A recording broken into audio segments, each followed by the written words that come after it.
ರಂಬೂಟನ್ ಹಣ್ಣಿನ ಬೆಳೆಯನ್ನ ನೀವು ರೆಂಜಾಳದಲ್ಲಿ ಪರಿಚಯ ಮಾಡಿದ್ದು ಅಂತ ಅನ್ಕೊಳ್ತಾನೆ. ಆದ್ರೆ ರಂಬೂಟನ್ ಹಣ್ಣಿಗೆ ಅದ್ರದ್ದೇ ಆದ ಹವಾಮಾನ ಇರುತ್ತೆ. ಮತ್ತೆ ಅದ್ರದ್ದೇ ಆದ ಮಣ್ಣಿನ ಫಲವತ್ತತೆ ಕೂಡ ಇರುತ್ತೆ. ಯಾವ ರೀತಿಯ ಮಣ್ಣನ್ನ ಅದು ಆಯ್ಕೆ ಮಾಡ್ಕೊಳ್ಳುತ್ತೆ ಅಂತ ಹೇಳಿ? ರಂಬೂಟನ್ ಹಣ್ಣು ಆ್ಯಕ್ಚುಲಿ ಇದಕ್ಕೆ ಕೆಂಪು ಮಣ್ಣು, ಈ ಗುಡ್ಡ ಏನಿದೆ, ಹ್ಮ್. ಗುಡ್ಡದ ಮಣ್ಣು, ಕೆಂಪು ಮಣ್ಣಲ್ಲಿ ತುಂಬ ಫಲವತ್ತತೆ ಇರ್ತದೆ.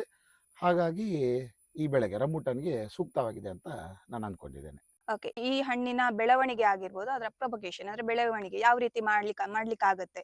ಮತ್ತೆ ಇದರಿಂದ ಬೀಜದಿಂದ ಆಗುವಂತಹ ಗಿಡ ಆಗಿರ್ಬೋದು ಅಥವಾ ಕಸಿ ಮಾಡಿದ ಗಿಡ ಆಗಿರ್ಬೋದು, ಇದರ ನಡುವಿನ ವ್ಯತ್ಯಾಸ ಏನು ಅಂತ? ಇಲ್ಲ, ಇದು ರಂಬೂಟನ್ ಆ್ಯಕ್ಚುಲಿ ಕಸಿ ಮಾಡಿದಂತಹ ಗ್ರಾಫ್ಟೆಡ್ ಗಿಡಗಳನ್ನೇ ನೆಡಬೇಕಾಗ್ತದೆ. ಹ್ಮ್. ಬೀಜಗೆ ಇದರಲ್ಲಿ ಇರುವಂಥ ಗಿಡಗಳನ್ನು ಬೆಳೆಸಿದ್ರೆ ಅದೇನದು ಲೋಕಲ್ ಆಗಿ ದೊಡ್ಡ ಮರ ಆಗ್ತದೆ, ಹಾ. ಕೊಯ್ಯುವಂಥ ಪ್ರಾಬ್ಲಮ್, ಮತ್ತು ಈ ಕ್ವಾಲಿಟಿನೂ ಇರಲ್ಲ. ಯಾಕಂತಂದರೆ ಇಲ್ಲಿ ಮಾರ್ಕೆಟಿಗೆ ಹೋಗುವಾಗ ಅದು ಈ ಸ್ವೀಟಿ ಆಗಿ ಆ ಜ್ಯೂಸಿ ಆಗಿ ಅದಕ್ಕೆ ಆದಂಥ ಕೆಲವು ಪ್ರೋಟೋಕಾಲ್ ಇರುತ್ತೆ. ಹಾ. ಅದು ಏನಾಗುತ್ತೆ, ಈ ಲೋಕಲ್ ಬೀಜ ಹಾಕಿದ ಗಿಡಗಳಲ್ಲಿ ಆ ಒಂದು ಕ್ವಾಲಿಟಿ ಬರಲ್ಲ, ಓಕೆ. ಇರಲ್ಲ. ನೀವು ಒಂದು ಹಾಬಿಯಾಗಿ ಇದನ್ನ ತಗೊಂಡವರು ಫಸ್ಟ್. ಅಂದ್ರೆ ನೀವೊಂದು ಎಷ್ಟು ಜಾಗದಲ್ಲಿ ಈ ಒಂದು ಬೆಳೆಯನ್ನ ಬೆಳೆಸಿದ್ರಿ? ಮತ್ತೆ ಇದ್ರ ಗಿಡವನ್ನ ನಾವು ಹಾಕ್ತೇವಲ್ವಾ? ಅವಾಗ ಒಂದು ಎಷ್ಟು ಅಂತರ ಕಾಯ್ದುಕೊಳ್ಬೇಕು ಅಂತ ಗಿಡಕ್ಕೆ? ಇದು ಆ್ಯಕ್ಚುಲಿ ಕರೆಕ್ಟಾಗಿ 30 to 40 ಫೀಟ್ 1 by 1 ನೆಟ್ಟರೆ ಹ್ಮ್. ಭಾಳ ಸೂಕ್ತ. ಯಾಕಂತೇಳಿ ಇನಿಷಿಯಲ್ ಸ್ಟೇಜಲ್ಲಿ ನಮಗೆ ತುಂಬ ಅದು ದೂರ ಅಂತ ಅನ್ನಿಸ್ಬೋದು. ಮತ್ತು ಆ್ಯಕ್ಚುಲಿ ಅದು ಗಿಡದ ಗ್ರೋತು ತುಂಬ ಫಾಸ್ಟ್ ಆಗಿರ್ತದೆ. ಹಾ.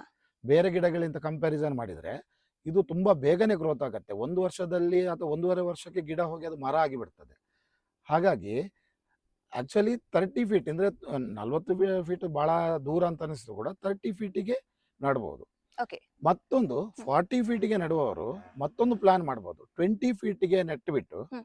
ಸಾಧಾರಣ ಒಂದು 3 ವರ್ಷ, 4, 5, ಹ್ಮ್. 6ನೇ ವರ್ಷ, 4 ವರ್ಷದ ಫಸಲನ್ನು ತೆಗೆದ ನಂತರ ಆ 20 ಫೀಟ್ ಇದು ಏನು ಲೈನ್ ಇದೆ ಅದನ್ನು ಕಟ್ ಮಾಡಿದರೆ ಸಾಧಾರಣ 6-7 ವರ್ಷಕ್ಕೆ 42 ಫೀಟಿಗೆ ಅಂತರ ಬರುತ್ತೆ ಅದು. ಓಕೆ. ಈ ಗಿಡದ್ದು ನೀರಾವರಿ ಬಗ್ಗೆ ಹೇಳುವುದಾದ್ರೆ ಅಥವಾ ಈ ಗಿಡಗಳಿಗೆ ಗೊಬ್ಬರ ಹಾಕುದಾದ್ರೆ, ಈ ವ್ಯವಸ್ಥೆಗಳು ಯಾವ ರೀತಿ ಅಂತ?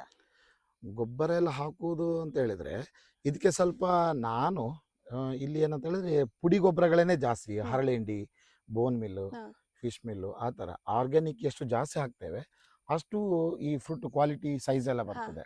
ಈಗ ತುಂಬ ಕಡೆ, ಈಗ ಬೇರೆ ಕಡೆಯಲ್ಲೂ ರಂಬುಟಾನ್ ಕೇರಳ ಎಲ್ಲ ತುಂಬ ಕಡೆಯಲ್ಲಿದೆ, ಇಲ್ಲಿ ಹೌದು. ಕೂಡ ಕೆಲವು ತುಂಬ ಕಡೆ ಎಲ್ಲ ಮಾಡಿದ್ದಾರೆ. ಬಟ್ ಇಲ್ಲಿ ನಮ್ಮ ಈ ತೋಟದ್ದು ಫ್ರೂಟಿಗೆ ಮಾರ್ಕೆಟಿಂಗ್ ಸಮಸ್ಯೆನೇ ಇಲ್ಲ. ನಾವು ಮಾರ್ಕೆಟಿಂಗ್ ಹೋಗ್ಬೇಕಂತ ಅವಶ್ಯಕತೆನೇ ಇಲ್ಲ, ಹ್ಮ್. ಇಲ್ಲಿಗೇನೆ ಬರ್ತಾರೆ. ಆ್ಯಕ್ಚುಲಿ ನಮಗೀಗ 1 ಟನ್ ಬೇಕಂತ ಹೇಳಿದ್ರೆ ನಮ್ಮಲ್ಲಿ ಅದಕ್ಕೆ 2 ಟನ್ನಿನ ಒಂದು ಇದಿರ್ತದೆ, ಬೈಯರ್ಸ್ ಇರ್ತಾರೆ, ಆ ಥರ. ಅದಕ್ಕಾಗಿ ನಾವು ಇನಿಷಿಯಲ್ ಸ್ಟೇಜಲ್ಲಿ ಗಿಡ ನೆಟ್ಟು ಹ್ಮ್. 2 ವರ್ಷ ಯಾವ ಥರ ಮೇಂಟೈನ್ ಮಾಡ್ತೇವೆ ಅದು ಭಾಳ ಕ್ಯಾಲ್ಕುಲೇಟಿವ್ ಆಗಿರ್ತದೆ. 2 ವರ್ಷ, ಫಸ್ಟ್ 2 ವರ್ಷ ಯಾವ ಥರ ಮೇಂಟೈನ್ ಮಾಡ್ತೇವೆ ಅದೇ ರೀತಿಯಲ್ಲಿ ಫ್ರೂಟ್ ಕ್ವಾಲಿಟಿ ಸೈಜ್ ಎಲ್ಲ ಗ್ರೋತ್ ಆಗಿಬಿಡ್ತದೆ.